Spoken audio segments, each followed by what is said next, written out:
I intro? Please, go ahead.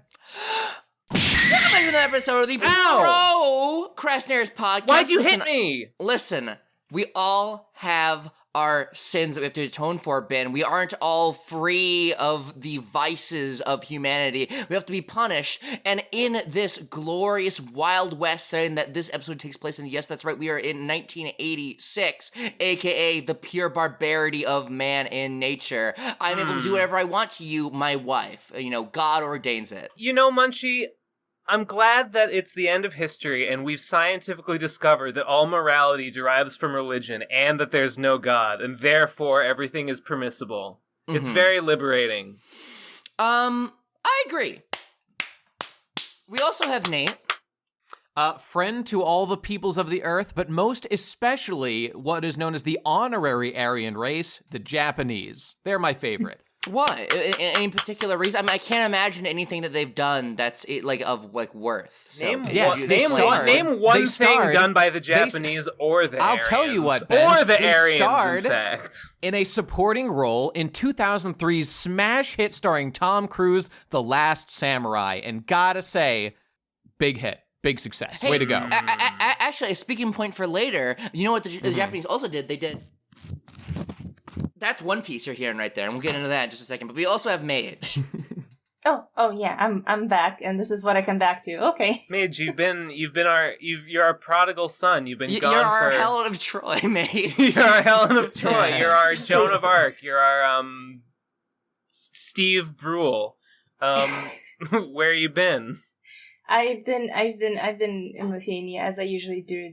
During the summer, stuff happened. A lot of stuff. I don't want to talk about it, but I'm back in the UK now. Literally, she's been running drugs across the border for the cartels. I've been gone for literally one episode, but I feel like it's been a lifetime since I've ever talked into a microphone. Like I feel like I've aged a century in the time that I've been gone.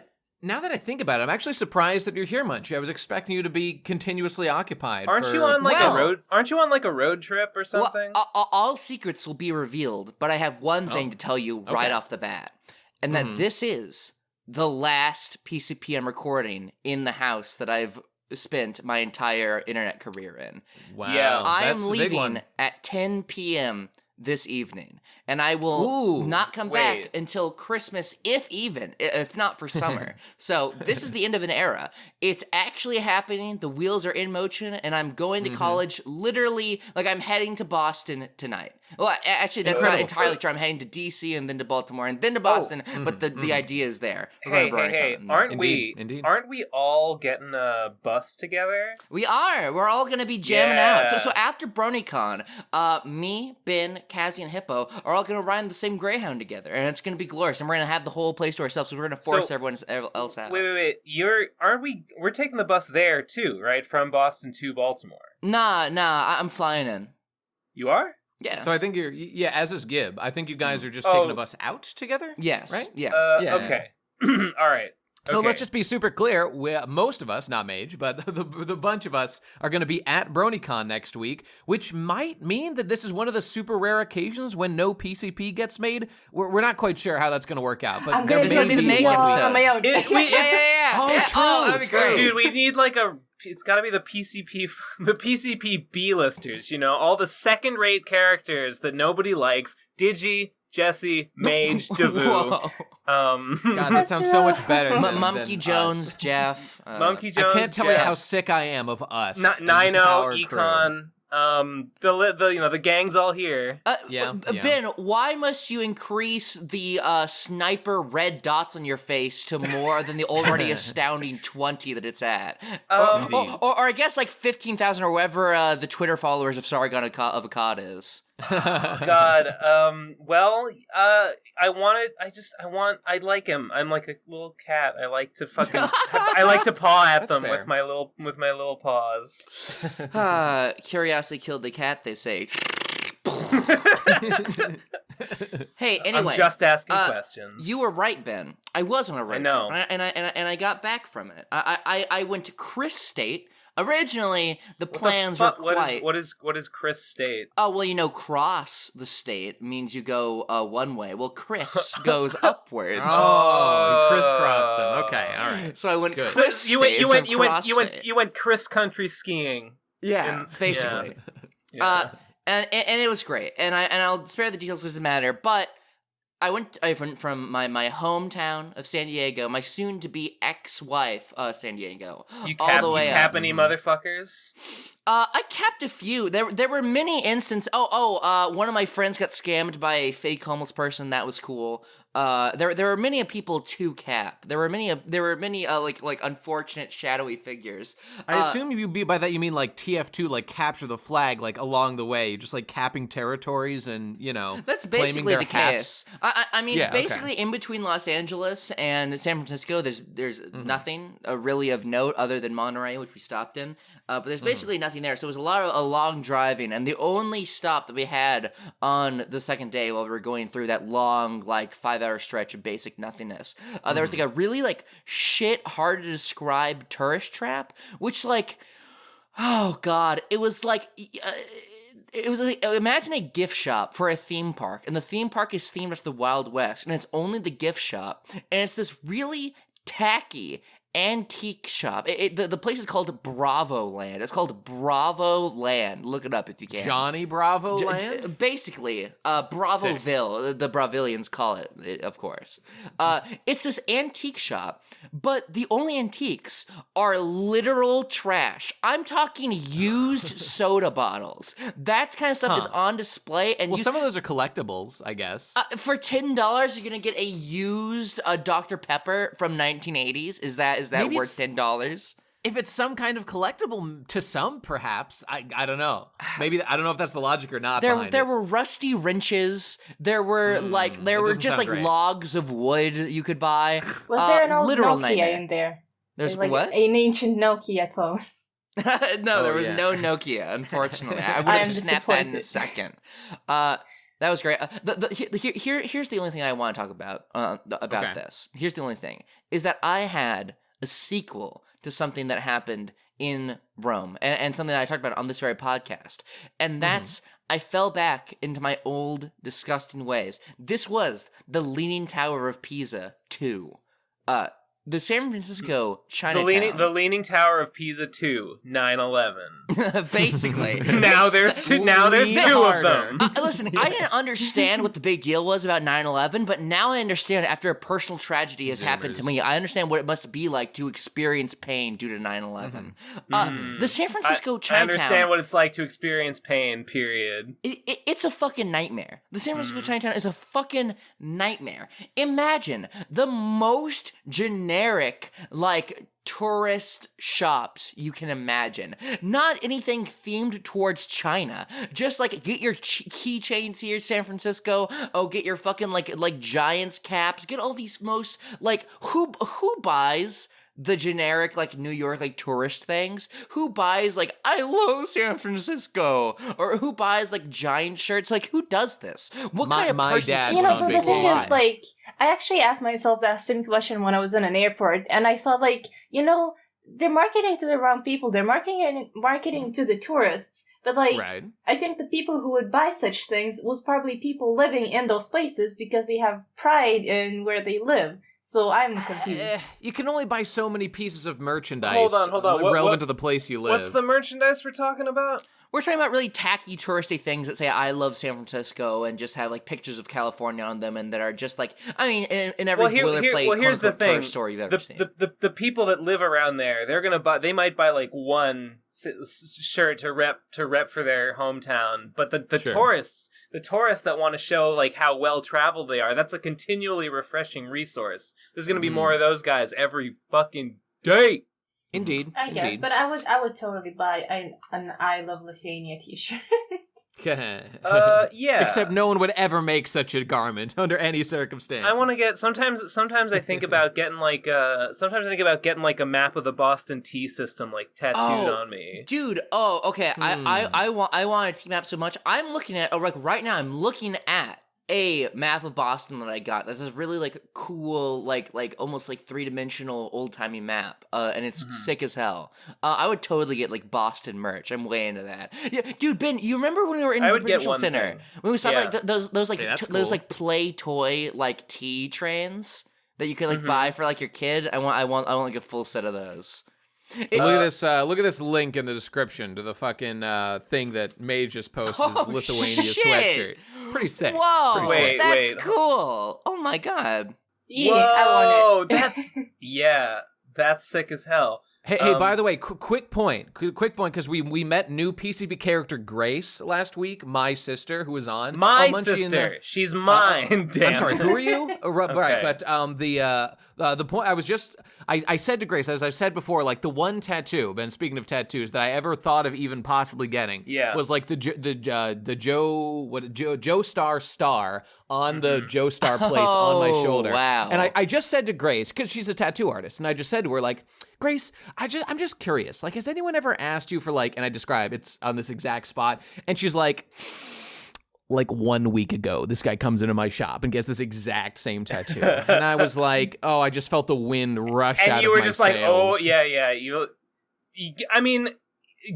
Oof. I mean, I'm sure you knew that you wouldn't be the only one. But to have so, like the first tattoo artist, my sister, who I talked to, is like, yes, this is extremely common. You're a basic bitch. You're not cool, Nate. You're not interesting. Your idea sucks. I mean, come on. You're talking about like a popular anime, right? Like a mark on a character's popular body. as it is now. God damn it! I read the manga. Which anime? What anime? JoJo's Bizarre Adventure. Maybe you've heard of it, Mage. JoJo, yes. Okay. Whatever. Okay, sorry. Anyway, Munchie, finish your tale, please. So Chinatown sucked, and it just was all that. Right. Also, a bizarre genre of store. I don't even know how to describe it. Like money laundering written all over it. It just is a marble statue store with no cash register and no one manning it. Imagine you're on like a populous street such as Chinatown. You turn into a store. It's full of like bronze and marble statues, and no one's inside of it. That is weird. Also, oh my God, Mage, that's the those. coolest piece of merch. Look at this fucking Lithuania basketball. Is the world exploding? No, it's being dunked. It's being dunked. This is like the Lithuania, like actual Olympics basketball team jersey or some shit.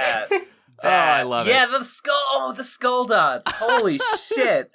That's okay. Do these represent Lithuania in some way? Are skeletons integral to like the lore or like the origin story? No. Basketball is like the second religion of Lithuania. Everyone, Everyone knows Lithuania's original settlers, the skeletons who played basketball. I had no idea. This second one with just the skeletons playing basketball. This is like some big dog shit.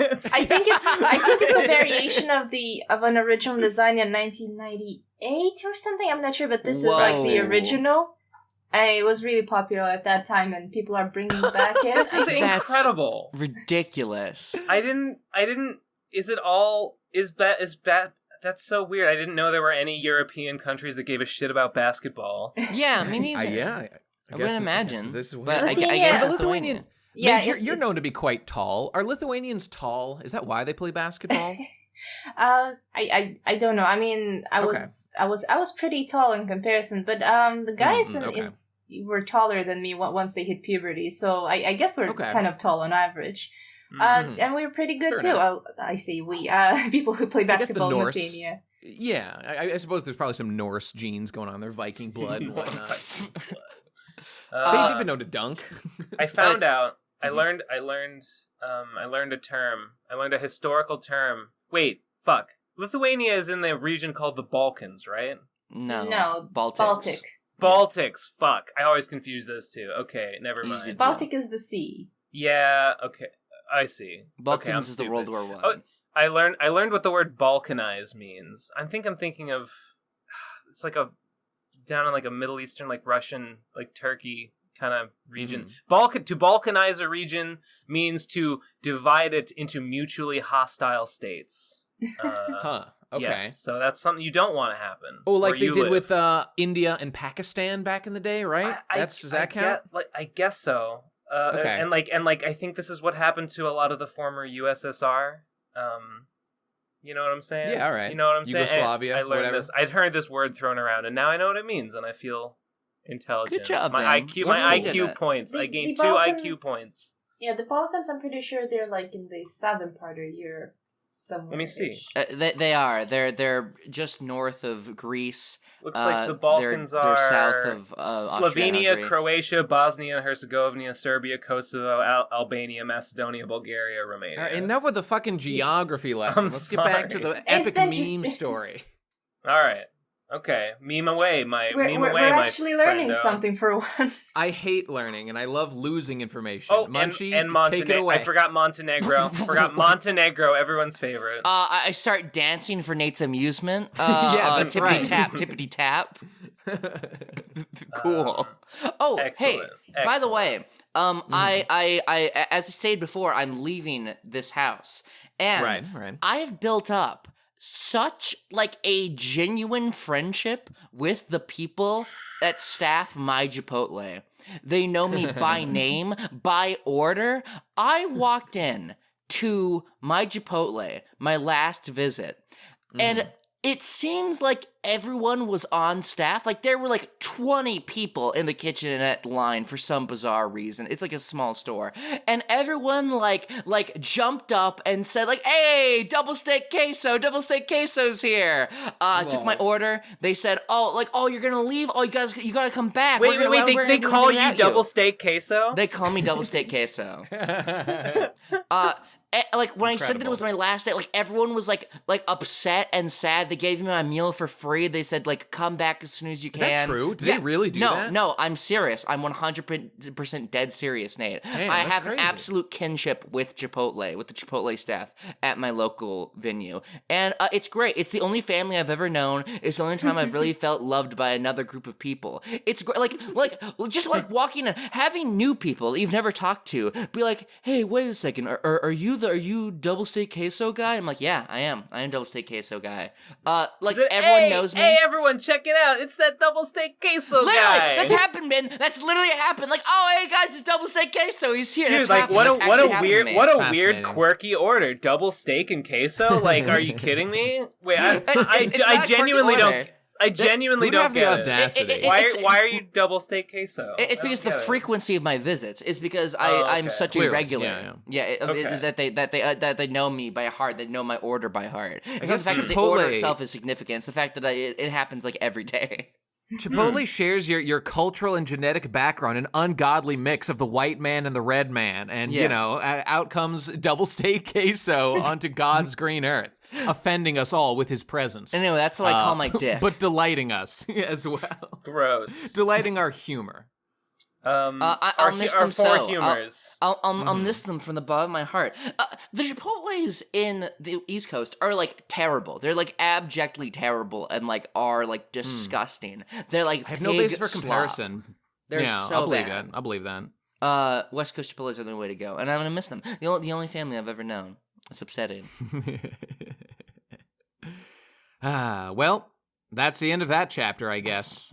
Welcome to the East Coast. I'll come back. I'll come back. I'll get off the plane. I'll rush back into my Chipotle, and then I'll go to the grounds where the Chipotle once stood, and it's gonna be like the dystopian wasteland from the end of Joe's Garage. And music is gonna be outlawed. Chipotle is gonna be outlawed. I'm gonna have to like eat a Chipotle burrito in my imagination because there's no more burritos to be eaten. It's gonna be like a barren, like it's gonna be like a junkyard. There's gonna be just like death and decay all around me, and just brown rusting pipes where the Chipotle once stood. And I'm gonna beg God, I'm gonna drop down on my knees, start bawling. I'm gonna ask God for a burrito, and it's gonna be like, "Hey, is that double steak queso guy? Hey, Jesus, glory, it's double steak queso guy." Sad. I know, literally. Ben, you were looking really rowdy on Twitter yesterday. Yeah, my hair was supposed to be purple, but it ended up pink. But I don't okay. Yeah, so I have pink hair now. I kind of don't want to make it purple though, because when it's like dark, it's like kind of looks like it's not like it looks like you can't even tell that it's purple unless you sort of look at it like in the right lighting, and that means color it yourself, or did you go to like I did it myself. Oh, okay, maybe if you had a professional do it, maybe it would look good. Well, I'm not gonna fucking do that. Are you kidding me? What do I look like? I'm fucking Mr. fucking Moneybags over here. All right. When it's purple, it looks like an accident. So I might just keep it pink. I don't know. You know, that's fair, but I mean, we have to address the elephant in the room that the killer morale has never been lower. It has never been lower than right now. It's not just pink. It's kind of pinkish purplish. It's like a symbol. Maybe it's a symbol of unity. No, that's a lie. That's not. Don't quote me on that. It's not a symbol of unity. No unity. So there is an unnamed if you were to look at the chat, there's an unnamed individual, and I won't name any names. He has pink hair.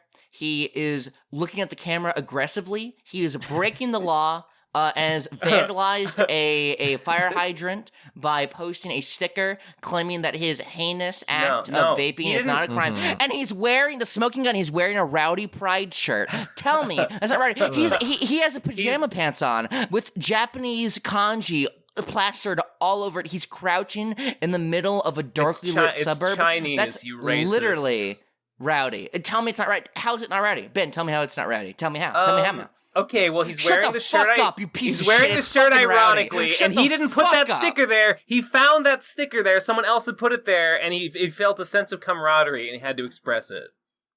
This is the most rowdy image I've ever seen. That's my read. That's my read on this individual. I can see it in his eyes. Listen, photographs are all about cultivation. They're all about exclusion. There he is. Creating... Mage posted it. Mage found it. Ben, okay, so what has made you want to be a total fucking faggot? Total fucking asshole. I thought it'd be funny. Will the descent ever stop? No, into madness. I'm uncovering Is there new any depths. Hope for you? I'm uncovering new depths to sink to every single day. Okay, wow, that's very encouraging. If I remember correctly, I think Ben has described wanting to do things of this nature for a while. I wanted to do like a purple hair killer thing, cop killer thing. Right. And then I ended up liking how the pink looked better. It doesn't mean anything. Yeah, means we'll so see. much, Ben. This is gonna be just a fucking killer piece of propaganda, and the fact that you're not denying it more vehemently and not rejecting it. I did it purple, and it was like, it's too dark. I don't like how it looks. It's too dark. Did you hear that? I put more bleach in it, thinking it would become a lighter purple, but it ended up pink instead, like pink and purple swirl, too brooding. like It's too a cotton edgy. candy, cotton candy swirl. It reminds me too much. Like, yeah, it reminds me too much of hey, I don't like your girlfriend. It reminds me too much of that shitty pop singer. I'm gonna go thrash, ladies and gentlemen. I'll see you later. That's literally a quote from Ben right now. No. Get my fucking lawyers on the case. Yeah, I will. I'll kill him before you're able to call him. Listen, have my people call your people and let them know that I'm supposed to be suing you right now. All right. Well, I'll have my people call your people and give them death threats over the internet. We'll settle this on the court. On the basketball court. On the Lithuanian skeleton basketball court. Nate, I'm sure you know about that Japanese lawyer that was so hardcore doxxed and it was like a whole like media frenzy for a while?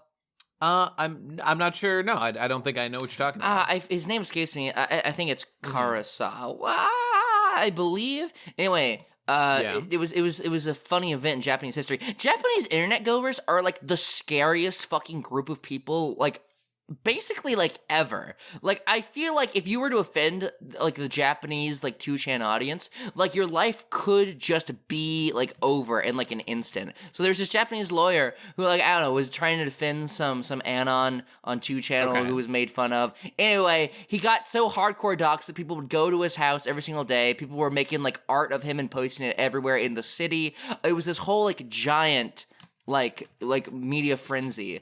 And it was crazy. And Karasawa here. Let me see if I can find it. Yeah. Karasaki here. 1 second.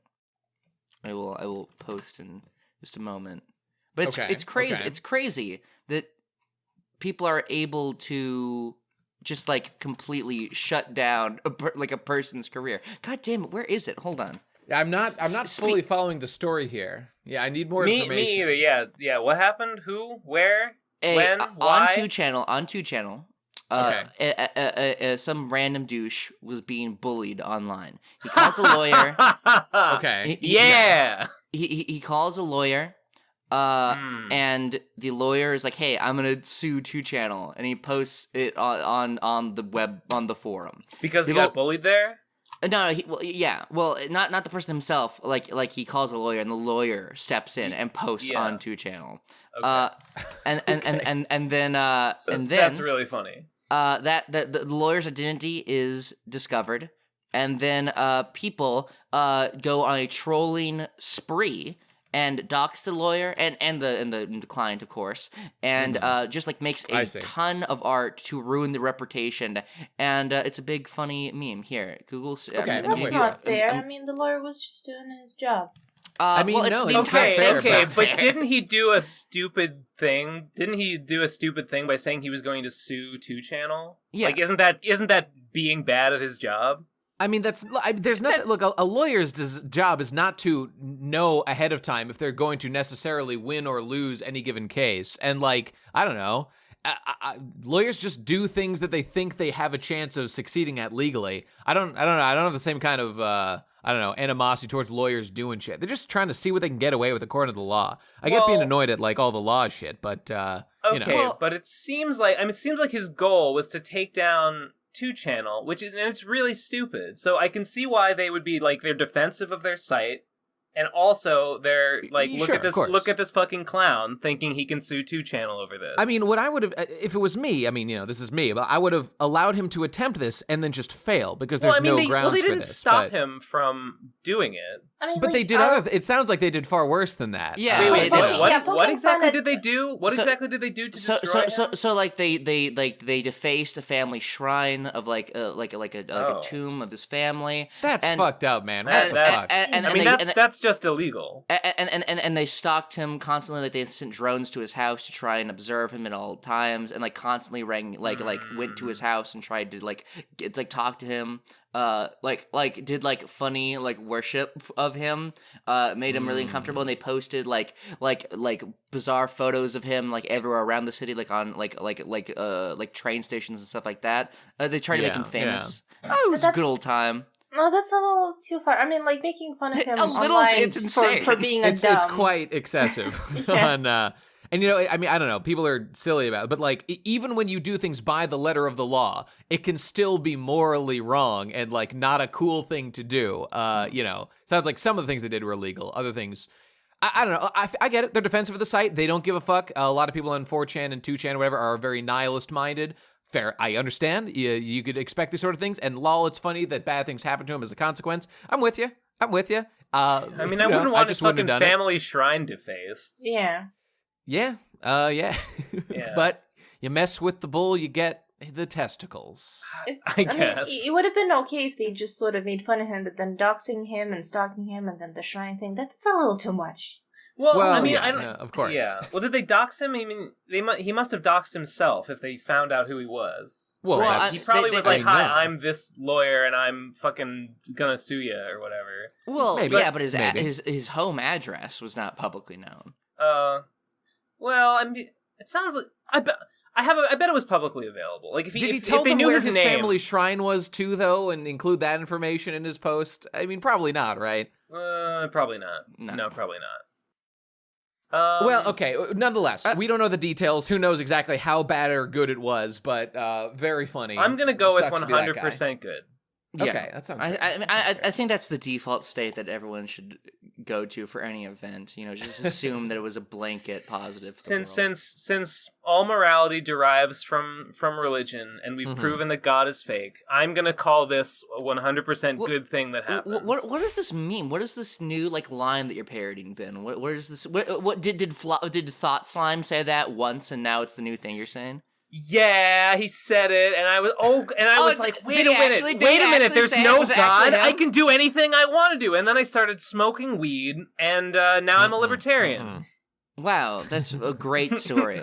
It's just that easy, folks. It's just that easy. You never know. You never know when a little thing's going to come along, and when you're going to take a bite and change your life. You know, speaking of all this Japanese defacing of family graves and whatnot, I gotta tell you, The Last Samurai, global box office smash hit from 2003 starring Tom Cruise, is a real roller coaster ride, ladies and gentlemen, and I highly recommend you take the journey. A fucking timely review. Yeah, I know, just in time. I was just thinking about, should I watch Last Samurai I mean, again? I'm talking about $140 million budget, a $458.8 million box office intake. Just excellent work, everybody. Warner Brothers Pictures are really knocked it out of the park. Fantastic. I think Ken Watanabe, commanding performance. This could be a big break for this up and coming young star, Tom Cruise. Yeah, I hope when he boxes Justin Bieber, to see more of him. Hope to see more of him in the future. I hope he boxes Justin Bieber, and that happens. And Did that happen? That'd be pretty cool.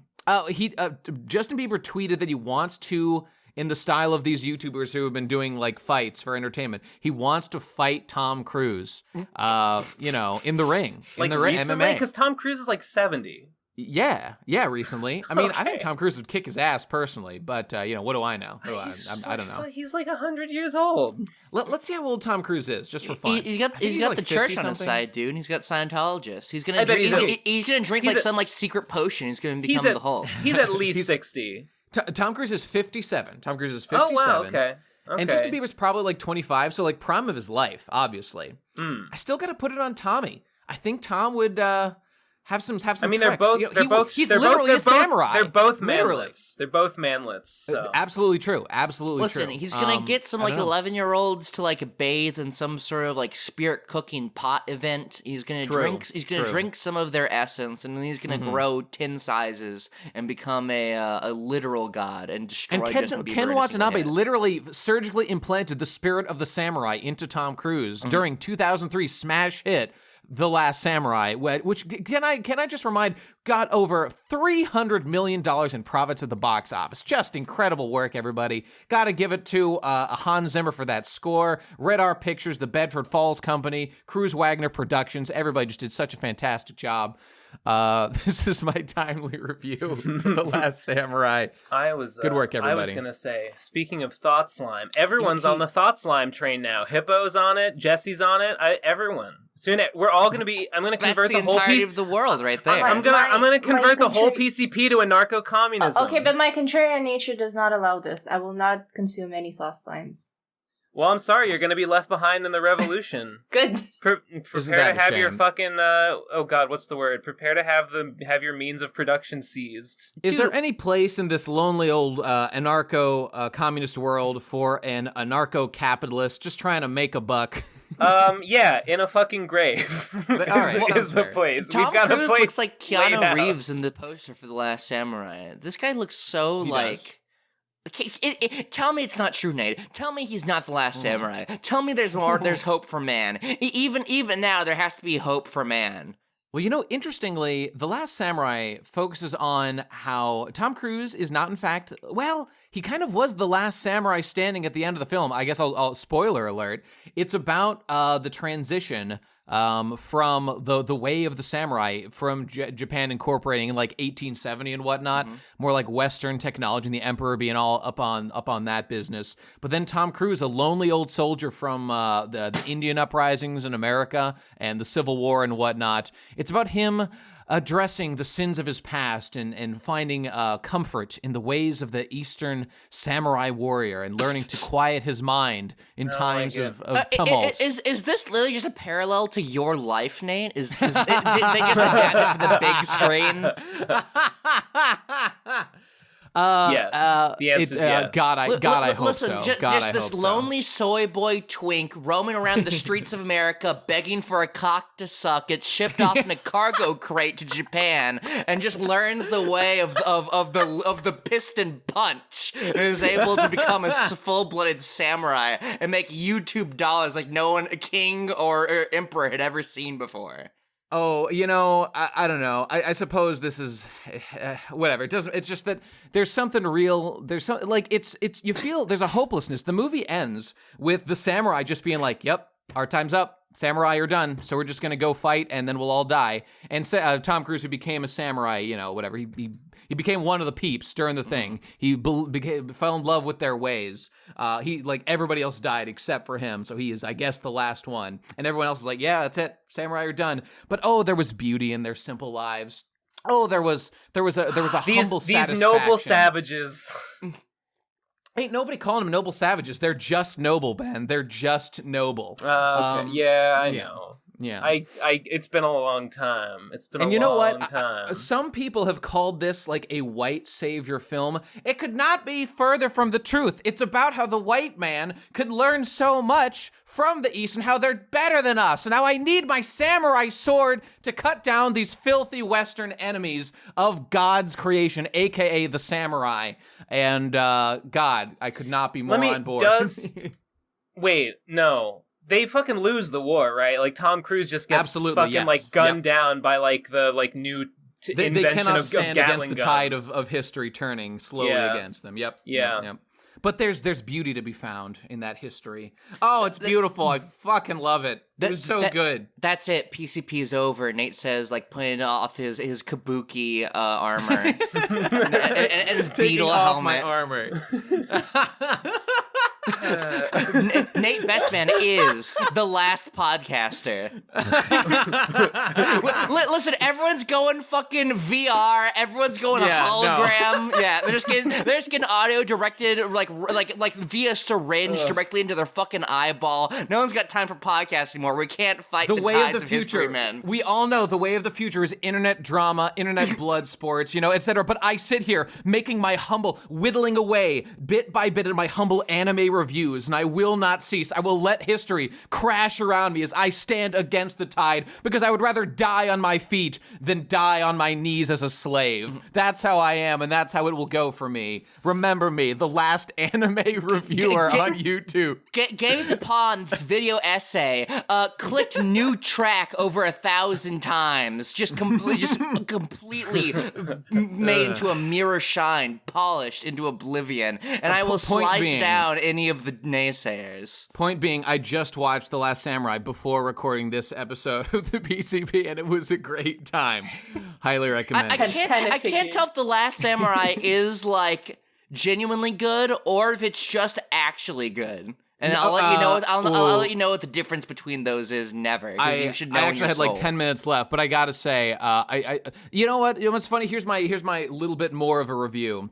It's that I could not have loved this movie more. It was absolutely fantastic, but it ends with. So the thread going up through the background is that there's a America wants to do an arms deal with Japan, and Tom Cruise is brought over to train the Japanese soldiers in the Western ways or whatever, and that's all fine. Then he becomes a samurai later, but the idea is that Tom Cruise decides to join the honorable samurai who are defending the ancient ways of Japan, and they know that history is going against them, but we can't forget who we are, Japan, whatever. We've got the spirit. We can't just be cucked by the West or whatever. But it ends with the Emperor just being they were cultivating this whole deal between Japan and American weaponry or whatever. They're just nah, fuck it. At the end, he's I am convinced by these samurai who all died in defense of their ways. We can't forget that we are Japanese, so I guess that means we won't use modern technology and we won't progress. And I'm is that really the lesson to take away? I didn't learn anything. That's kind of I'm with you. Remember the spirit of Japan. Don't forget who you are. That's all fine. But you gotta buy new weapons to defend yourself. So what have we learned here? They did. So it's weird that it's painting as though it didn't happen. I don't really understand exactly what the point of it is. I guess just don't forget the spirit of Bushido or whatever, which is pretty cool. I wish I was a samurai. That's how I feel. Living a simple life. I think we can all learn something from 2003's The Last Samurai, and about Tom Cruise's role in the history of Japan. Isn't directed by Edward Zwick?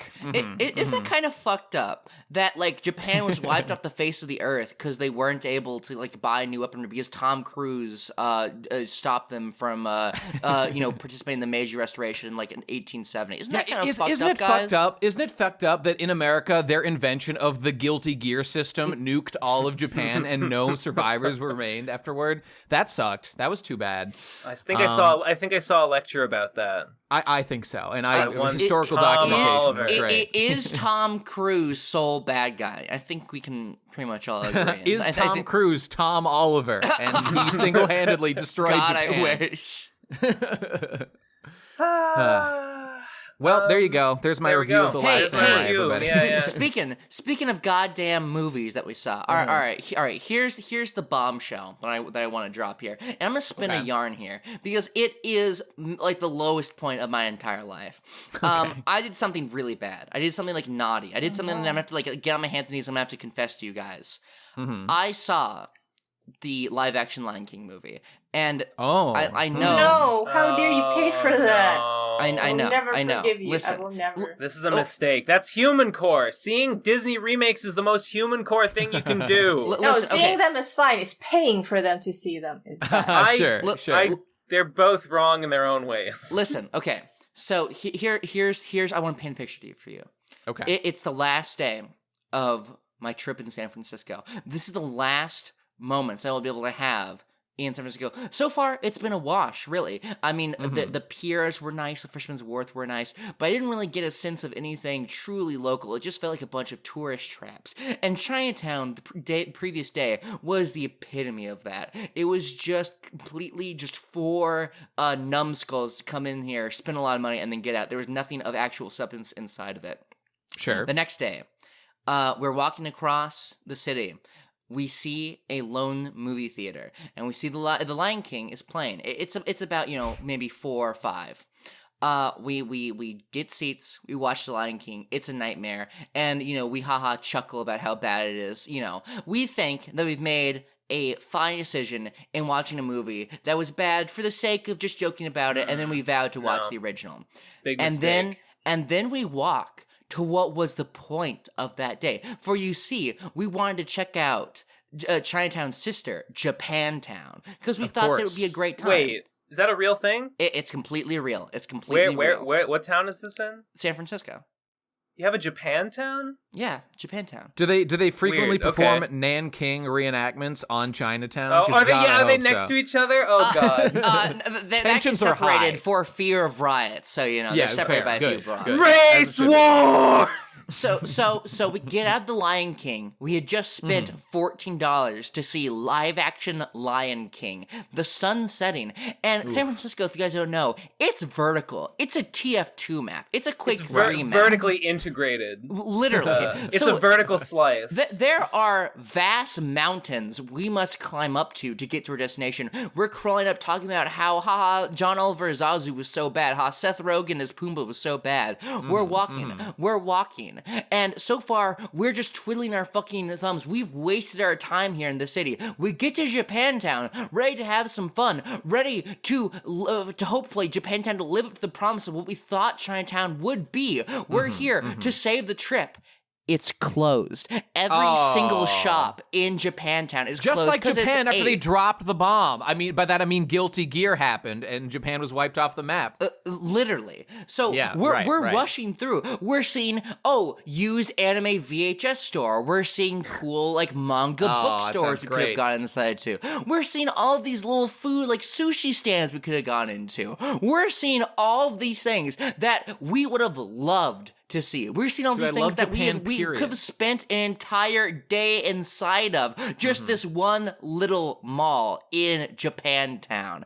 And we gaze upon the iconic Japantown Tower Pagoda thing that you can Google search. And when you Google search San Francisco Japantown, there'll be a needle looking thing. We looked upon that and we saw and we thought, we wasted our time in San Francisco watching the live-action Lion King. That was what we spent today doing. That's what we spent our last day doing, was paid money for our own bondage, was paying money for Disney to monopolize more and more and more and to enslave us instead of actually living our lives. I already ruined the trip to San Francisco, and as we laid there, depressed, sobbing on the floor for our own mistake, it's no one's fault but ourselves that this calamity was done to us. We sit there and we think, And we think to ourselves that even now there's hope for man. It don't say this is how it has to be. And then the next day we had our steely American resolve, our steely Japanese resolve. We were the way of the samurai. We were at that point the last samurai. Looking the tide of history, us going home. It cannot clash upon us. Their spirit flowed into you, giving you power. And did you know, Munchie, that when a samurai, according to the Code of Bushido, I think I said this last time, but when a samurai rides into battle, he considers himself already dead, as it makes him deadlier. And I'm sure you felt the same way beginning your mission that day. And so we woke up extremely early, the crack of dawn, like 7. We got out to the city, and we spent our final moments before we were set to leave. And keep in mind, this is a torturous drive. This is like a 7-hour drive to our destination. We had to have left as soon as possible, or else we would be dead tired by the time we got there, if you factor in like stops and stuff like that, to go to the bathroom. So we had to get in there and out. So we willingly flogged ourselves and made it to JapanTown in time for everything to open. And we spent a few cursory moments looking over of the store, the anime VHS store and the manga store. We was saved. We saved the trip by able and at I believe it was called like Sakura Books or something to that effect. I bought the first volume of One Piece, and I'm starting my journey. Of course. And one of these days, I will become a ship captain. I guarantee you. The journey, the fact that you. Oh my God! That honestly, that's an inspiring story. You persevered and you did not give up on your quest despite all the hurdles you faced. And what did you get? What was your prize for pursuing this and obtaining your goal? It was the greatest prize of all: the beginning of yet another new journey.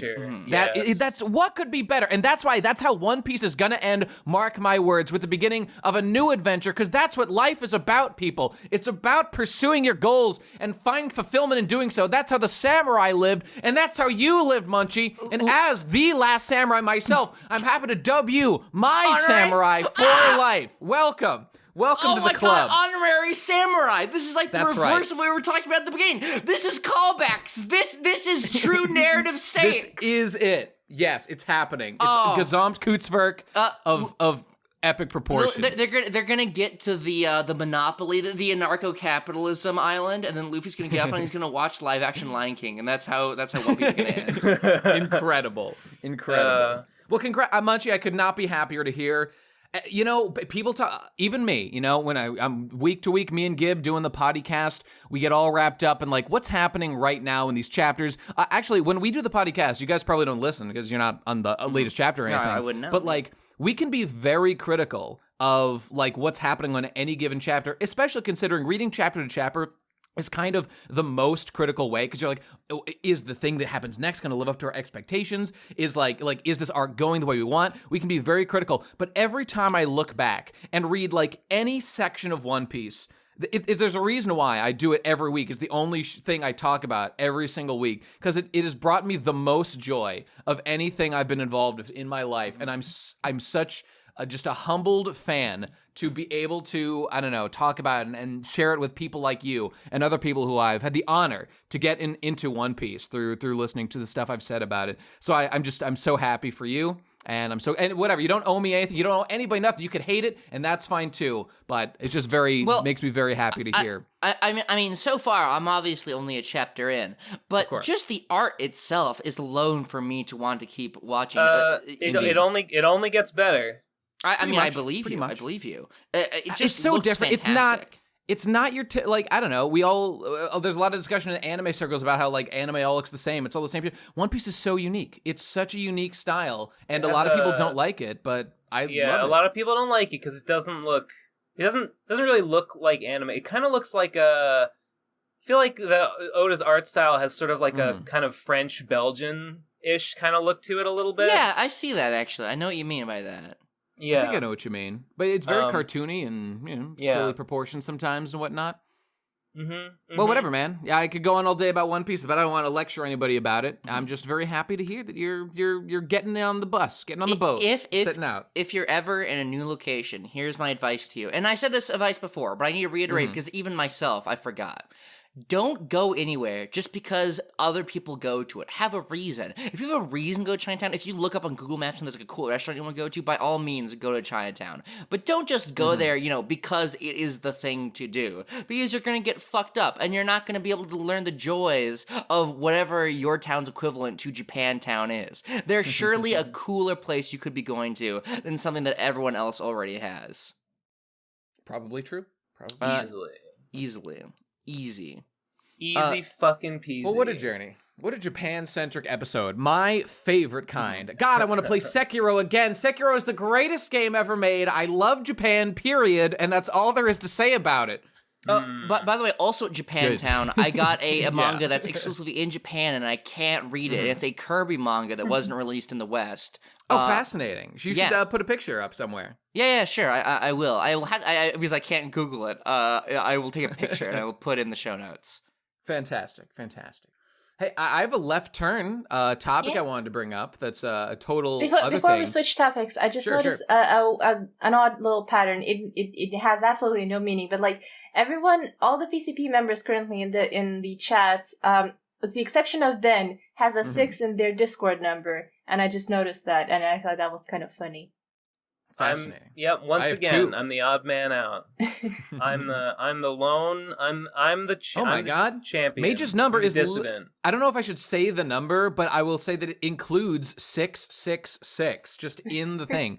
Is that a coincidence? What's up with that? That's weird. Well, now they only have to try 10 different combinations. Wait, no.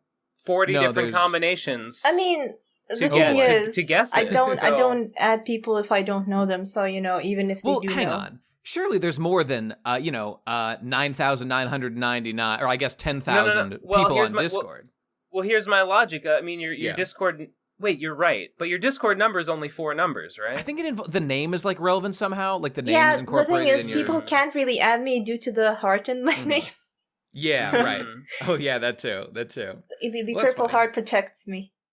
Purple heart, just like John Kerry protected him from losing the presidential election. Oops, that didn't happen. Moving on. Sad. Listen to this. I've got 5 words that I was just thinking of as a result of a recent experience that I will describe briefly, and it's that magic is IRL. Oh, sorry. Music is IRL magic spells. Music is a lot like love. It's all a feeling, and it fills the room from the floor to the ceiling. It does. Is that what you're saying? That's basically what I'm saying. Music is cool pure Kirby manga. magic. He just uploaded it. So I was just thinking about this, and this pertains to all media. But I was just thinking about this. This is probably a really obvious observation, but I felt it very powerfully the other day because I've been watching with a pretty strong interest Digi's like top 100 anime openings that he's been doing. Because Digi is actually, this is one of the things that I really like to listen to Digi talk about.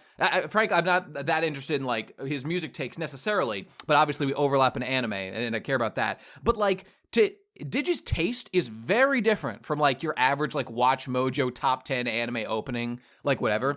Like I was watching, I commented on his video that just had all the openings, and like the opening to, and this is the song I wanted to bring up, Gunslinger Girls, is this song, Light As We Land by the Delgados, which I had never heard before. I've never seen Gunslinger Girl, but like I was instantly transfixed and like, damn, that song is really dope. And so when Digi, he's doing like in breakups of 20 at a time, he's like talking about them each individually. And I'm really enjoying it, at least like skipping around to the ones I like because it was a lot of fun. And like when he gets to this one, this is the one I was most interested in. And he just talks about how like actually this song is the first track on the album Hate by the Delgados, and it's one of it, like he loves the album, and this is actually one of his least favorite songs on the album. And so I was immediately like, well, I need to go listen to this fucking album because the song's incredible. But I had that most optimal experience for enjoying music, which was I was on a drive at night in summertime, windows down, wind in my face, cranked up this song in my ears as like I'm just looking at like the lights of the city passing me by as I'm driving by. And this song, Light As We Land by the Delgados, go listen to it.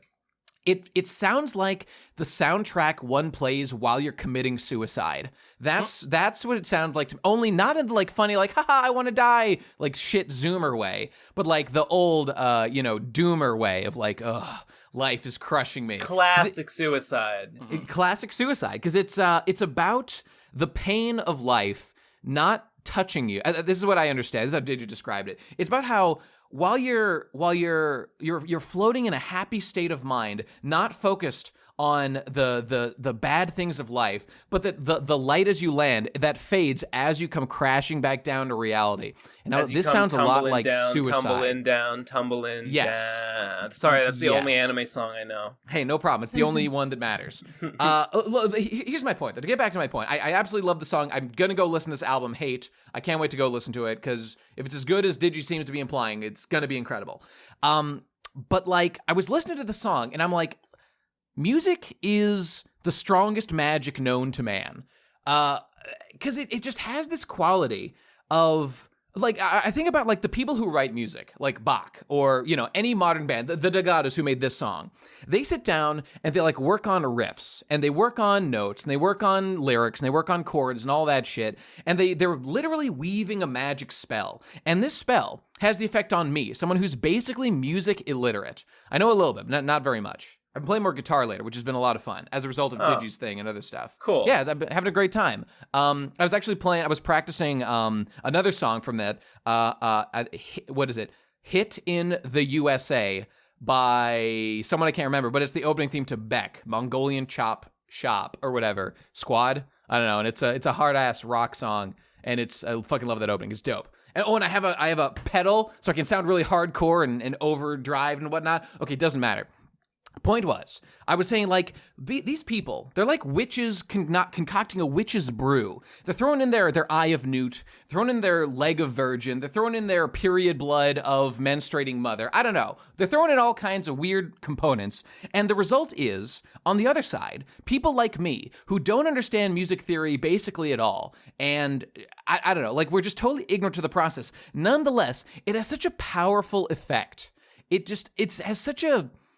I don't know. It just makes me feel all kinds of things that I don't even understand exactly why I feel them. And this is true of, like, all media, but it strikes me that, like, music is, like, the most effective because you don't have to have any lyrics. Yeah, music also is, like, it can be quite manipulative. Now, not necessarily in a bad way, but sometimes in a bad way. Yeah, like, I mean, like, certain scenes in, let's say, movies, they wouldn't be as powerful or impactful or, like, a tear-jerkingly without 100%. Without 100%. The music.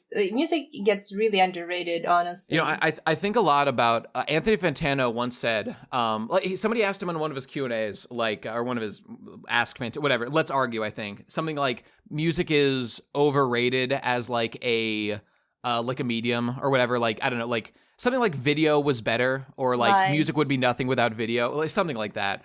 And he just said, like, think about if you watched your favorite movie without the soundtrack. And, you know, I was thinking about that as I was watching, like, The Last Samurai. It's got a great score, Hans Zimmer and all that.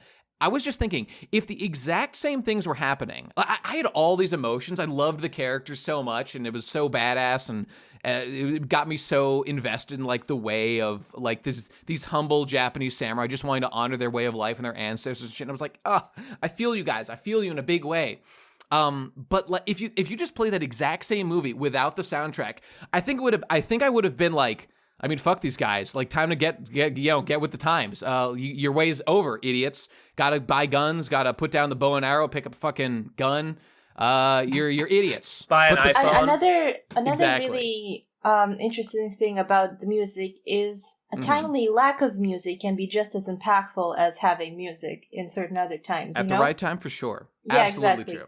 But, like, you know, if it was, like, lack of music throughout the whole thing, it wouldn't be as impactful. So it has to be, like perfectly placed lack of music. It's like, I was watching a Demolition D Twitch stream the other day, and he was streaming, or Twitch or whatever. He was streaming Kill Bill Volume 1.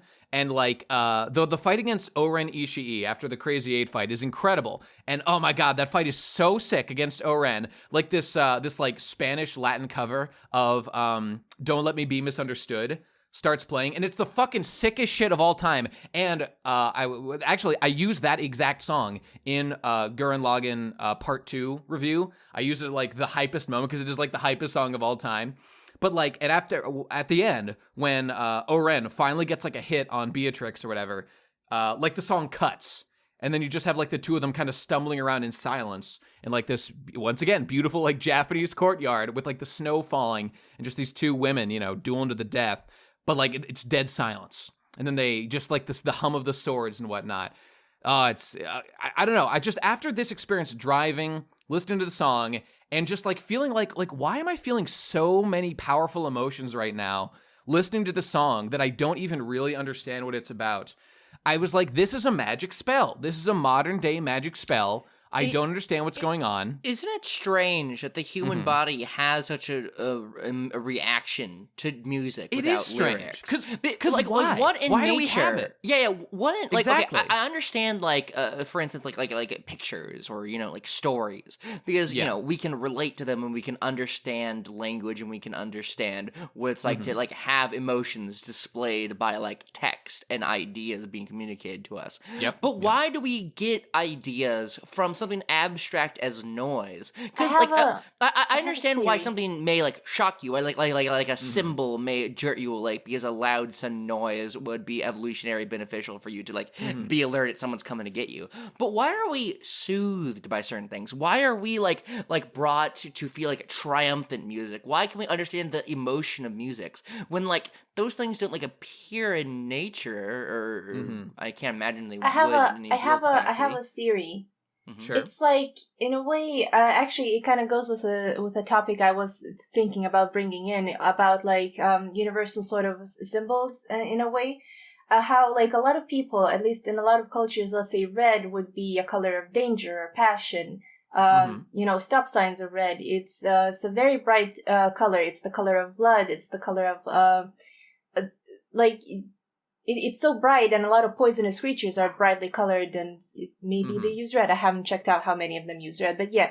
So it's music is sort of like, you know, a sound version of that in a way, because it might be sort of mimicking like sort of like sounds or noises that like represent certain sort of emotions, like how red is passionate and scary. So you have noises, something like that. And like if you combine, let's say, blue with white, you can maybe paint some clouds in the sky and it looks like a bright sunny day, but you can also paint ice and it'll be cold and snowy. So music, certain sounds, you combine them together and they can create different types of moods. You know, Midge, I was thinking that too, but the thing is, like, you bring up the color example, and, like, colors do exist in nature, obviously. So, like, humanity had a long time to, like, adjust to thinking certain things about different colors and whatnot. But, like, the thing is, like, music, as we understand it, is not something that really occurs in nature outside of, like, animal cries or like, the, like, I don't know, the major chords. Where do they appear in nature, you know? I don't know much about chords. Like, I'm just, you know, this is just me speculating and guessing. Like at the moment, I haven't done research about it. I have a theory though. I think I think most people would probably agree, but it's like I think that music, as we understand, it's easy to be like, music exists now. Like, where did it come from? Like, surely, like something like taught it to us as humans. I just think that as the process of civilization has progressed, like, music is literally, we've discovered brain hacks that just some sounds just for basically pure coincidental reasons, some sounds just sound good to the human ear and the human brain. And like, we're kind of doing revisionist history if we think that like there's really any explanation for why what we perceive to be music like is the thing that sounds good or bad or whatever. I think that we just have categorized things that we basically discovered by accident, by trial and error, as humanity has just progressed. And now we just organized it. Is another form of communication in a way, like a very primitive one. Like how, you know, certain voices to us like sound good, like a calm voice is nice and gentle, and then if someone's yelling, then you know that's dangerous. So music is sort of the same way. Maybe it's like to convey like a sense of danger, a sense of calmness. You know, that's true too. Like there's a reason why in like rock songs, like obviously it doesn't really inform you in terms of like chord structure or whatever, if someone's like yelling versus whispering. So I totally agree. Music is like a combination of these two things.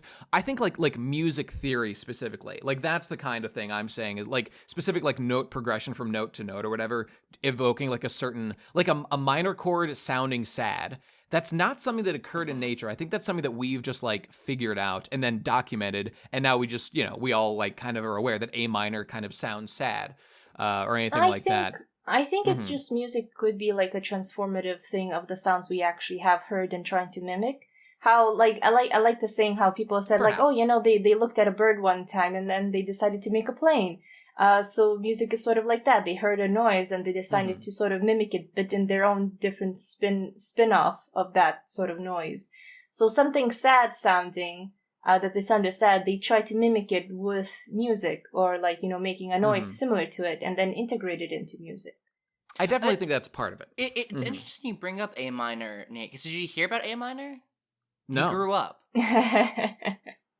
Ugh, he was sexually assaulted. I don't like that. I was waiting for Kill that. me! No, I love puns. I was waiting for that. That was good, Munchie. Oof. If we want to I'm move done. on, I'm done. I have But move on. Yeah, no worries. Okay, I remembered this in the middle of this, and I've been bursting to get it out. This is incredible. Okay, American listeners, right? And actually, Munchie and Nate, this is true of you too. Oh, no. American listeners, I am about, and maybe you'll know what I'm talking about, I am about to make you $125. Do you know what this is? No. Oh, I think I did hear you discussing this somewhere, but go on. Go on. American listener, you can just fucking send. Okay, so there was this company Equifax leaked a bunch of data, and there was a settlement, and like if your data was and like 147 million Americans were, if your data was leaked by Equifax, you are entitled to $125. Just you can get it. So I'll put a link in the description. There's a link, it takes you to a thing. You just put in like your name and like part of your social security number. It will tell you like, yes, you were affected or not. And if you were, you just fill in your information and Equifax will send you a check for $125. That's do so that. you, I'll do that.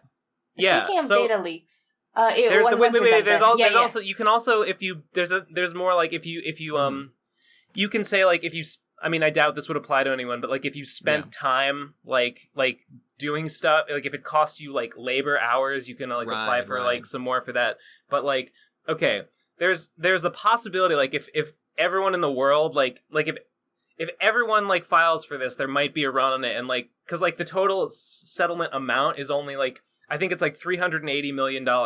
So if like everyone files for it, like, you know, it might, the number might go down. Everyone. There might not be, the number might be reduced. But I don't know. Who knows if that'll happen? So yeah, fucking link in the description. Get in there fast, I guess. Yeah. I don't know if it's fast. I think it's just going to end up being like the total number of however many people file a claim. And I don't know how much longer there is to do it. But yeah, I saw a tweet from AOC about this, and I was like, huh? And I followed it up, and yeah, I'm fucking eagerly awaiting my $125 check, and you should too, and letting me know in the comments if it works. Some people, Alexandria Ocasio-Cortez, senator from New York. Right. Some people might representative. I think she's a senator. No, she's a congresswoman. Oh, okay, yeah, okay, congresswoman. Some people might think like, oh, Nate, corporate cocksucker, but I could not be more okay and totally cool with something like this. Anyone who abuses their authority or abuses their power absolutely should be held accountable. And so, I'm gonna fucking do this. Sounds fair to me. I wanna quickly mention, or rather ask, have you guys, like, okay, today is 28th. Have you guys heard about, like, the supposed Discord raid on the 27th that was supposed to happen yesterday? No. No. Like, several weeks leading up to, like, today or yesterday, I guess. I kept hearing shadows and whispers of just like, oh, there's gonna be a raid, there's gonna be a dox, there's gonna be hacking, there's gonna don't delete accept... the PCP Discord server. Delete it right now. We have to burn the evidence. Basically, just like don't accept any friend requests, don't click any suspicious links from your friends and stuff like that. You know, everyone's just like crapping their pants. I'm sorry, but you know what I got? You know what I got this morning in the PCP mail? You know what we got, lads? What? We got 2 subsequent emails that were from, I looked at this, they're from a URL that's like, it's like YT, they say we are the YouTube team, YT dash like creator like .ru, which is the Russian URL. And in the body, they say, Excuse me, we have detected that your YouTube channel is uploading spam or something like that. Like, we will take punitive actions unless you provide your name, like And social password. security number, and password to your fucking account. They Oh my asked us. God. It actually happened. You can go look at it. It's fucking in our So email. did you do it? Did you give it to him? Of No. course I did, Ben. I don't want to get fucking taken. No. Absolutely. Yeah, okay. Don't The fuck answer with is the no, I Russians. did just, not just send give them them, anything, whatever, obviously. give them whatever they ask for. But yeah, I've actually seen that around. Like one of the fuck? YouTubers I watch, Hopeless Peaches, she posted it on Twitter as well, and was like, "Holy Yeah, shit, yeah. it's happening!" It's really funny. Like, I wasn't even I'm close looking to at this tempted right now. to. This is so fucking bogus. Isn't That's it cute? Crazy. Should we? You want to screen cap it and put it in the? Yeah, in the yeah. thing? Sick. Fantastic. That's absolutely so hilarious. like poorly formatted. It doesn't look Whoa. anything like the YouTube logo was like squished and warped and it's. That's why the official people always says like the official team will never ask for your password. Will never. You know ask what? For You your know what? I'll say, password, so- if I hadn't been told in so many emails by YouTube previously, we will never ask for your password, I may have been more tempted to give them a password, but I wasn't even tempted because I'm a good boy. This message seems dangerous. Oh yeah, there you go. They're telling us it seems dangerous. Fucking yeah. You can see the URL in that picture too. Fucking Incredible. Ruskies. Where is it? Those sneaky it's in the gross discussing audio yeah. links. Oh, incredible. Yeah. So what do we do? Are we fucked? We're fucked. We're gonna be terminated imminently. There's nothing to be done. I guess we just have to accept our fate, like the samurai of old, like the honorable samurai. Exactly. We have to lay down our arms. There's nothing we can do. We can't fight the tide of history, aka Russian bots Oh, hacking in. speaking, Yeah, that's right. speaking of dying, press F for Ben's glass. Oh yeah. Yeah, before we started recording, I tipped over my favorite glass and it shattered on my desk, sending tea and apple cider vinegar cascading over my desk on all my sensitive electronic equipment. We heard And the I realized- crash. It was not recorded. I but wish we recorded that crash. It was quite dramatic. I do too. I realized that all of my computer shit is ergonomically designed so that none of the tender mechanisms are on the surface. They're all lifted. Yeah, they're all like held slightly above. Like my microphone, my monitors, my speakers, they're all held above the water level. Ben, do me a favor. Red pill me on apple cider vinegar. What's the Okay. deal? Okay, Do I can't drink give you, that? Do I chug it? Is that what I do? I mean, I wouldn't chug it. I just put some of it in It's like good on I mix salad. like and I why mix, do you like- do that? Why do you do that? I mix like lemonade, stevia, lemon juice, stevia, some apple cider vinegar, mix it in water, add ice. It's good. For what I mean, purpose? Apple cider vinegar is good in salads. I've read that it's good for your metabolism. Okay. And I enough. also just think it tastes good in that mixture. Yeah. Yeah. So that's kind of just I drink a bunch. Okay, Drink I'm it a whole sold. bunch. I'm sold. Yeah, I couldn't. There's I thought probably it was more. like a cleaning product or something. Like I think I've used it for like athlete's foot in the past or Why- something. UK Why would is you- obsessed why would you with use vinegar apple flavored s- things. Why would you use apple cider vinegar specifically? I mean, as a if I cleaning did, product. if I'm remembering correctly, I'm pretty sure I did like a Google and went to like a how to like treat athlete's foot. I think it said like soak in apple cider vinegar or apple cider apple vinegar. whatever. You know what I'm talking Apple about. vinegar viter. Actual vinegar, Same shit. yeah, does clean. Okay, I might just be wrong. I might just be wrong about that. But okay, fair enough. Yeah. I fucking vinegar. go through that. I go through that apple cider vinegar like it's something you would go through at a very rapid pace. Fantastic. If you can imagine.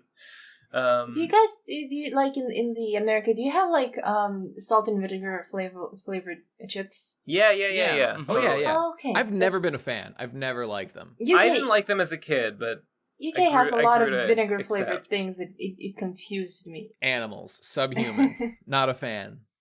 One of the PCP heads showed up to the RFCK meetup was like, "Oh, you gotta have fish and chips with salt and vinegar on them. You gotta have it with vinegar."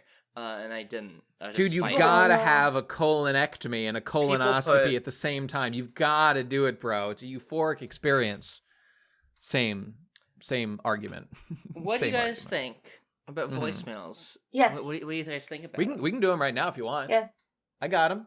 Now we don't have too many. We've got I think 4 today. 4. Yeah. All right. That's a very low batch. We've been getting fewer, and I think we maybe discouraged them because I've been so harshly critical on everybody who's been calling in. Well, maybe hopefully they're good now. I mean, these are all pretty good. I thought they were all quality submissions, and you know what? 4, pretty healthy number. But I encourage everybody, keep sending them because I like them, and I'm happy to have as many as possible. I don't mind listening to more. Okay, but let's get to it. Oh, and a link to the speak pipe is down in the description. Go click on that and send us your voicemails. If they're good, do cool things. I like cool things. All right, but our first one is from Polenta Meister. Meister. Yeah, it's a weird one. Okay, let's see what he has to say. Hello. You know this person? Yeah. What's their reputation on the street? I mean, I like them. Okay, all right, fair enough. Let's see if they live up to it. Yeah. All right, go. Hello, PCP. It's your boy Polenta Master. I just wanted to tell you guys that we've recently talked about a topic that has grown near and dear to my heart in recent times. Because after going back to my country, after a period of working overseas in an office every day, I've gone back to working out and exercise my body. I gotta say, I completely forgot how good it feels. Yes, and true. It's true that like 20 to 30 seconds into your reps, you feel like you're dying, and you feel like you're turning into a sludge of primordial soup and sweat and lactic acid. But 5 minutes into them, and you start to feel the endorphins rushing through your veins and pumping straight into your skull. And man, I gotta say, there's no way for me to say how good it feels other than comparing it to playing Corruption of Champions and slowly turning your avatar into a trembling mound of flesh and penises and vaginas and gaping orifices. But it's in real life, and you're turning yourself from being a weakling, a pasty spaghetti man, into a sculpted Adonis. Yes. And I gotta say, guys, there's no excuses. Even you, Tom, you can just build yourself a new spine and you're good to go. Yeah, Tom. Quote unquote Tom. Get that new spine Tom Cruise. Maybe if you'd fucking done more reps, then the Japanese wouldn't have lost the war. Maybe The samurai wouldn't have been cut down. Yeah, you'd be like 5 foot, 10, 5'11", maybe 6 feet if you'd done those spine reps, you coward. All right, well, let's move on. Wait. Yeah. I wanted to say Sure. that I've mentioned this before. I'm lifting again. Been lifting for 3 weeks now, and I'm fucking ripped. How many times a week do you go? 3 times a week. That's good. That's great. Yeah. doing starting strength. Speaking with of this, those power cleans. That's great. I should do those too. It makes me literally want to cry when I think that Tom is too hurt to work out, and he wants to go to the gym, and he can't because by no fault of his own, his spine is just fucked, and it's fucked up. I mean, I've been talking to him. I don't know if there's anything we can do. I told him just to let us know, but he can't even work because he's in pain. I don't know if you should even say it. But like, God, it's fucking not fair. It's not so fucking fair. He was going to go to BronyCon. He wanted to go. He can't go literally because he's hurt. He can't go. Yeah. His spine is just. It's not like he was even like playing b-ball hard in the court and he like broke his leg. Like, lol, shit, I can't go to BronyCon. No, he didn't do anything. It's just his back is fucked for no reason. Oh, it's fucked up, Tom. Thoughts and prayers, bro. Thoughts and prayers. Thoughts and prayers. Yeah. No, it's useless. I wish I could help. Okay, whatever. Enough of that shit. Seems like I don't know. I mean, I don't want to be pessimistic, but like it seems like it's just like gotten worse, like for no reason. I mean, I guess Tom says. I think he says. I probably shouldn't like comment on it without like talking to him about it. This is just my impression. You're right. Maybe I'll ask him if he even wants us to include this. I just don't want to share personal info if he doesn't want us to. But I don't know. Whatever. Okay, anyway. And I was going to say, just specifically on working out. So I've been lazy about working out for the last couple of weeks. I think I went like 2 weeks ago once, and I've been lazy. But the good news is I have been perfect on my diet for the last like month. And I think I've lost a steady, I can see it in my progress, a solid 6-7 pounds. And those are real weight loss. That's not meme weight loss. And, it's going pretty good. I only want to lose like 25 pounds from that starting point. So once I get down there, I'm gonna be Gonna be feeling good. That's But great. of course, the hardest thing is to gain muscle. So this is the easy part. I gotta be lifting like a real boy. Just go keto, man. Just go keto. I'm telling you. Yeah. Wait. I don't know. I think this is probably fine to say. OblivionFall contacted me and told me that he was grateful that I had spread the good word of keto to him. Yeah. He showed me he showed me before and after pictures of like he tweeted the thing. Oh, did he? Yeah, he messaged me on Discord specifically. No, he on Twitter. Oh, he can include that if he wants to while he's editing. well, yeah. Okay, well, he showed me like before and after pictures from like February this year, and then like recently, he lost. I think he lost like 30 or 40 pounds. Incredible. And he looks great. Yeah, that's fantastic. It's sick. I mean, assuming he wasn't already underweight, in which case that would be bad. But I assume that was not his ailment. He was a little chunky. He was a little chunky. There you go. And now he's objectively better. I'm sorry. Fantastic. That's fat phobic. I'll say he was always beautiful on the inside. Well, of course. One can make comment upon one's outside visage and bodily structure without being judgmental of their he was inside. Stoked. Well, he was stoked about it. I'm currently this will be out on the day we're recording this. I will almost 100% be finishing my WIAGW on Danberu Nankiro Motteru, the anime about weightlifting, and I'm very excited about it. Yeah. It's going to be good. Talk about. Did you see May's video about that? Oh, I did see it. I like skipped around through it, and I thought her point was valid. I don't specifically talk about like her video because like her point is good. The thing is, I'd already been thinking about that while I watched it. Yeah. I mean, would you be right to say that she's not really a fan? It seemed like okay. I don't remember if she said that she like liked it overall, but it seemed like the focus of the video was on like the unhealthy like body imaging or whatever. I say this in my video. That's absolutely true. Well, while it came up, it's absolutely true. She makes a pretty good point that like she's like, oh, this girl is like this main character is like aghast that she weighs like 130 pounds. Okay, well, the thing is, like, we need to, first of all, you need to use Japanese standards, not American standards, and I have no idea what, like, the average woman weighs in Japan. So, like, an American looking at that, first of all, you're already coming at it from the wrong perspective. What if the Japanese standards are unhealthy? Well, but they just, they have a different build. They have a different body type than, like, I don't know, Italians or, Polish people. Well, okay. So we just need to know the facts. Like, what's a healthy body weight for a Japanese person? I don't know. Well, who decides what's healthy? Well, what's the average fucking body weight of it? Like, let's at least have the facts before we decide. You can't just look at the average numbers and be like, okay, this is what's. Well, look, a doctor could tell you what's like, what I'm is saying, healthy to unhealthy. I'm thinking there's a. Maybe I'm thinking there's a cultural aspect to it too. It's not like we're not talking pure biology here. That's possibly true. But I don't know what the threshold for like unhealthily overweight is for like a Japanese woman, because 130 pounds is. It depends on like your height and, a lot of things like your bone structure and all kinds of stuff. But I'll give you what you want. I agree that like it does seem like Hibiki is a little bit overly concerned in terms of like if her concern is health. But the show couldn't be clearer. Her concern is, I want to be hot to get a boyfriend. You can view that as shallow, and that's perfectly fine. But this is her motivation, and that's all there is to it. Yeah.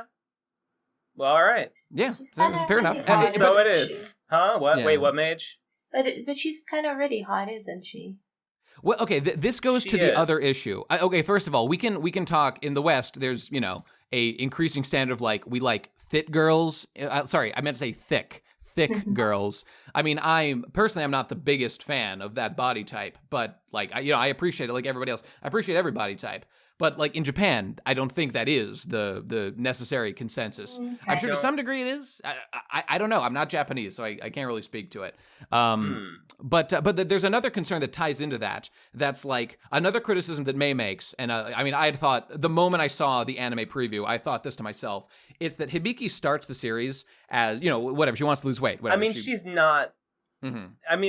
There's that one like close up shot, like from like the bottom. A down up shot that like emphasizes how like pudgy she is at the absolutely horrifying like 135 pounds. And then there's like, okay, she goes through the numbers and like the numbers don't make sense. I thought that was interesting. The numbers. You know what? Like, I didn't even look at the numbers. They give her her weight, her height, her body fat percentage, and a couple of other numbers. And May explains how like these numbers don't make any fucking sense. And I was convinced. I mean, I guess that goes to my point. That's fine, but I mean, at what point should we think? Okay, well, I'll just say that it's true. At the very least, I totally agree that based on like the Hibiki we see at first and the Hibiki in the manga for the most part, like just your average shot of Hibiki from the anime, she looks like a perfect idealistic anime girl, and that doesn't make sense for this show. It is simply preposterous. That's the opposite of what the show's point is. She was drawn a little thicker in the manga, right? Which she was, but not consistently. So the manga is also not perfect in this way. It is better than the anime, significantly though. So I mean, that's stuff I talk about. Since you were talking about the show, I wanted to bring up May's video about it. That's all fair. Just happened to see that on Twitter like 2 weeks ago or whatever. In terms of, now I'm kind of curious. I did not analyze the numbers. Maybe I'll go back and look at that because I did not even pay attention to where they made sense or not. I don't know. Whatever. It doesn't matter. Okay, anyway, we big tangent over. Let's get back to our next fucking voicemail here. We've got one from Zoomer Dawn. Okay, ready, set, go. Hello, PCP. It's Zoomer Dawn. Welcome. No voice changer, no instrumental, no asking for relationship advice. Just a simple request here. When I am recording this, Nate's last stream was Minecraft, and man, that shit was cringe. Nate, you are gonna lose subscriber. Oh no. But my request is for Munchie, fellow Zoomer overlord, to teach this fucking boomer the ropes, man. Because I know he wants to play with FitMC in the future, and I don't want him to embarrass himself. Nate was like, guys, what does shift clicking do? He starts shift clicking randomly. Chat, are you trolling? It's not doing anything. Nate, I did do that. that. The taste of your own medicine. Oh my god! He doesn't know what shift clicking. Ugh. I mean, I learned what it meant. I still haven't. What does shift clicking do? It makes it automatically snap to your hotbar. Also your inventory from shift. Yeah, it basically groups your items, and it's more efficient than like clicking and dragging and stuff, which is a pain that I've been doing a lot of. So fair, and also I just wanted to dispel this like. Nate stays awake at night, rocking back and forth, pining for the day when he can play Minecraft with Fit. If only I was man enough at Minecraft to do it. I mean, sure, that'd be fun. And yeah, I do. If I did, I would embarrass myself, so I'm not even interested in asking. But the narrative being painted here is incorrect, sir. You're overselling it, so relax. Now wait, you fellers, hold it. You went and oversold it. I guarantee that what you've got there can't compare. Oh, that's an old one. The most important ingredient can't be added or done. Experience, quality, my friends, and quality care. Oh, do you know what that is? There's your trivia day. Don't tell them. Guess.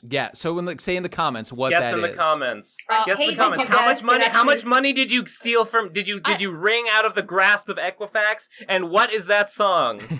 I'm just I'm just imagining right now like a Nate versus FitMC like Minecraft challenge like I they can't go beat him toe-to-toe at in the Minecraft, arena. dude. I'm like imagining like it will literally be like an anime fight because Fit will have his hacks on and he'll just like be speeding all around you and he'll have like the shadow ninjutsu like models of his own self like shadow clones all around you while you hopelessly try to shift click your sword into your hotbar and then you miss and then you throw it outside and you drop the sword onto the ground while he fucking that's does true. That's true. Hit the crit. That will happen, but that'll be the beginning of the arc where you face the final opponent at the beginning, get utterly dominated. But that'll be before my like 10-month Minecraft training montage, like I did in the Pokemon race and more successfully in the Dark Souls race, where I obtained every skill and practiced every movement over and over dozens of times to obtain godlike speed and agility. And I will have set traps up to counter his cheating hacks and his god potions and whatnot. And ultimately, If you make the like underdog, smash he's cut, just gonna win eventually because underdogs always win. Smash cut to like a year from now, like the rematch. Fit MC like cracks his knuckles in Minecraft. AK post * cracks knuckles * in the Minecraft unsheathe chat. my samurai sword, having mastered Bushido. He does his shadow clones, and then he says Nani, and then he sees the nether crystal in your hands, and he's like, "Where'd you get that?" And he says, "You can't teach a new dog old tricks." And he says, "What?" And then you blow him up. And then because you have your blast-resistant diamond armor on, you walk out unscathed from the burning inferno behind you. And I'll say, fit more like shit. And that'll be my final word on the subject. And then he'll never be heard from again. Moving on, we've got a voicemail from Tyga Mike. Let's see what you got. I love this guy. I don't even know him. Hello. I come to you all with a dire grievance. Me and my fellow voicemailers are having our vocal labor exploited by the disgusting host class of the PCP community. True. We deserve to be paid an amount equal to the ratio of time our minute and a half takes up on the show, as we provided the labor of entertainment during that time. Saying it's your platform, and thus you don't have to, is like saying corporations deserve to make a profit because they own the means of production their employees work on. As 169 episodes and counting have passed without this injustice being corrected, it is only just that we viewers take violent action to overthrow our oppressors. Dismantle the pro-capitalist podcast. Bullets for Ben. Noose for me. Burn the mage. Eat the munchie. Guillotine Gib. Drown Digi. Wage cucks of the world, unite! Yeah. Hard agree. Hard agree. Also, just a little trivia. So we're like 170 almost episodes in, right? Yeah, this will be 170. This is episode 170. Yeah. Yeah. Okay. So, but like the voicemails weren't around for 170 episodes. Just we know, Mage, but just to correct this person. Revisionist history if I'm gonna is a get hell burned, of a thing. At least get your facts right before burning me. We've probably played enough voicemails to comprise an entire 2-hour episode by now. Probably. I suppose. Well, maybe an hour. I don't know. Well, listen, guys, just be thankful that you're even on the show, because we have an arms deal with guests being on the show, and soon enough we're not going to need voicemails, because we're going to have just guests lining and filling all the time for us. Why get a pre-recorded message when you have a guest on the show? Your guys are going the way of the samurai, and I think you better hold on to your culture. You still have it. Yeah, exactly. I want to acknowledge that we are indeed exploiting the labor of our voicemail callers. We must do this. We must do this to survive in capitalism, and this is why the system should be dismantled from the top down. We don't have to, though, because we did it for centuries without it. We are forced to. We are incentivized we're to do servants. this. We're mere slaves. If only our bondage was broken. If only our bondage was broken. Lol. We have to pay. We have to fucking pay into Social Security, and we have to fucking squeeze our viewers for content. This is the trade-off. Couldn't be more accurate. All right, we got one more final voicemail of the day. And speaking of capitalism and corporations, I'll Die Corp is calling in with another message. Back to shill his Twitter. Let's see what he has to say. All right, go. What a great day for me, CEO of I'll Die Corporation, to spend in the bustling I'll Die Corp business center. Nothing could possibly go wrong. Oh, let me answer that. Hello, CEO of I'll Die Corp, at your service. Yes, I remember the Twitter ad from 2 weeks ago. What? It was cut? Oh, no. We spent all our marketing budget on it. If we can't make a return, we're in serious trouble. What? Our stocks? They've dropped so far, the Wall Street computer's blue screen? We're literally paying people to take our money? How does that work? That's not how stocks work. I can't believe... Oh, no. It's the PC police. They're gonna put me in voice jail, aren't they? It's all over. This company is finished. All my life's work gone to waste. I'm bankrupt. The rest of my days will be behind bars in debtor's prison. All for a stupid Twitter ad. Oh, what have I done? What have I done? Lock him up. You live by the Twitter ad, you die by the Twitter ad. That's all there is to it. Okay, new edition. Okay, you could lock him up, but it sounds like he kind of burned to death at the end there. I mean, he's on the run. It's only a matter of time. We'll take his mangled corpse to the voice jail. He's an official member now. He's in there. Check the post in the description. He's literally there. Good job, I'll die. You've ruined everyone's lives, including our own. Listen, though, I'll die. We should. Can we privatize the PC prison system? Can we profit off of this somehow? Can we exploit their labor? I mean, I don't know about necessarily privatizing, but I'll tell you what we can do is just be extremely corrupt.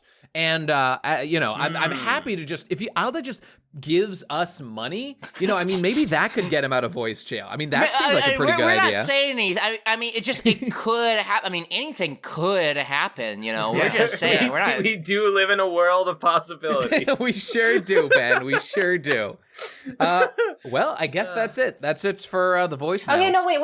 I still have one more issue about the whole burn the mage. Okay. Name the mage sounds better, so... Maim the mage, that's much better. Me and Mage didn't get any, M alliteration for some reason. Everyone else got alliteration, and we didn't. No, we got munch. Bullets for Ben, noose for Nate. Yeah. Drown Digi, Guillotine Gib. Guillotine Gib, yeah. So what the fuck, dude? You know what? Yeah, you deserve to rot in the voice jail. Fuck you. What did you get, Munchie? What was your motive? Eat the Munchie. How about Murder Munchie? How about fucking Murder Munchie? Yeah, Murder Munchie. Easy. Murder Munchie, name the mage. There we go. Name the mage. We fixed it for you. That's right. And I mean, if Tom was here, we could lethal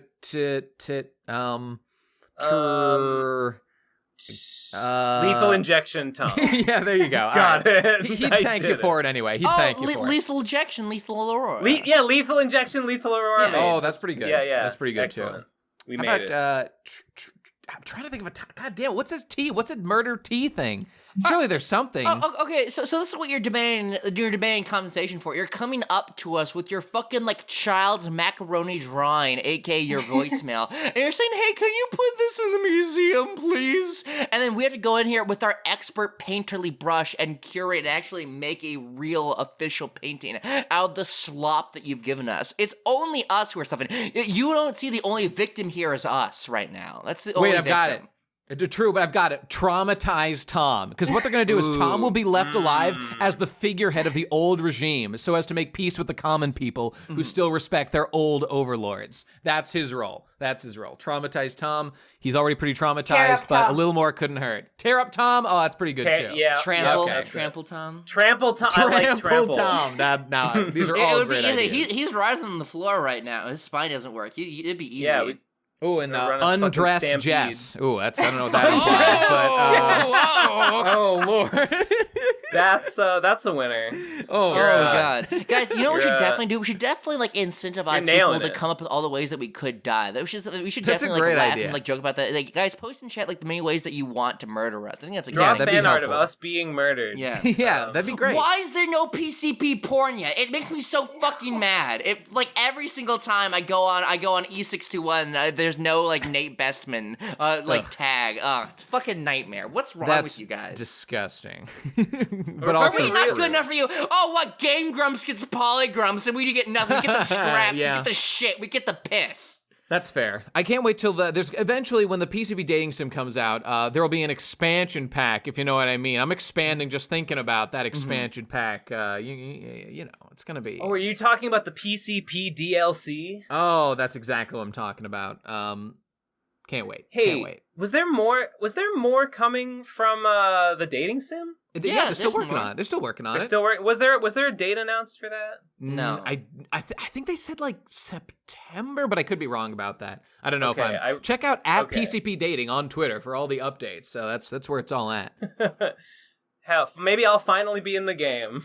I know Tom just got included. Okay, let's all go commit deceased. Yeah, he's right. She's right. Let's wrap it up, people. All right, more voicemails. SpeakPipe, link down below. Click, leave voicemails. They're good. And most importantly, patreon.com/theprocrastinators. We will happily take your money. I'll die, and others. $1, you're in the patron Discord. $5, you get the bonus episodes. And by the time you hear this, there will be a new one. Isn't that exciting?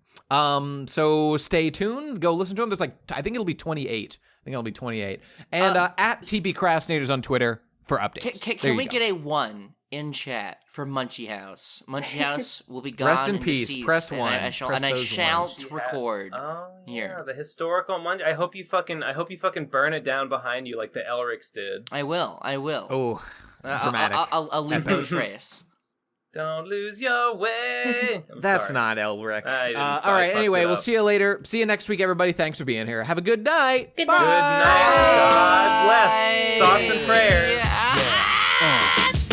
I'm supposed to